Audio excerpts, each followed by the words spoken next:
Welcome back to WeatherBug here on this Thursday. Meteorologist Todd Nelson with a look at your national coast-to-coast forecast. Severe storm chances kind of cropping up here over the next few afternoons and even into the weekend.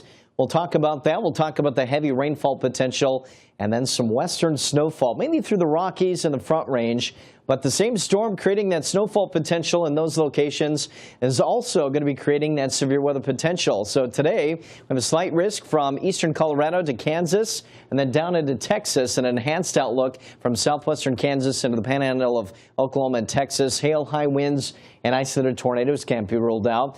Nearly the same area on Friday under the threat with the enhanced outlook from the hill country south to the coastal bend of Texas. And then by Saturday, of course, the threat kind of in the same areas. But there's the culprit. It's an upper level low, almost stationary over the Four Corners region. You can see some of the moisture in the blue form, which is considered to be snow. We're talking maybe a foot or two in the highest elevations through the end of the week, and could even be looking at some minor accumulations of slushy snow in Denver after a daytime high on Tuesday reaching 75. So that's life along the Front Range. But then this line of thunderstorms looks to be developing here on Saturday right through the midsection of the nation, then by Sunday a little farther east. But there's that precip over a 5-day period. You can see some of the purples and pinks. It's indicating almost 2 to 3+ inches there. Then from the coastal bend of Texas to the Gulf Coast states, looking at 3 to 6+ inches of rain here over a 5-day period. So in some pretty waterlogged scenarios unfolding. Then there's the snowfall through Saturday. The storm system, of course, holding on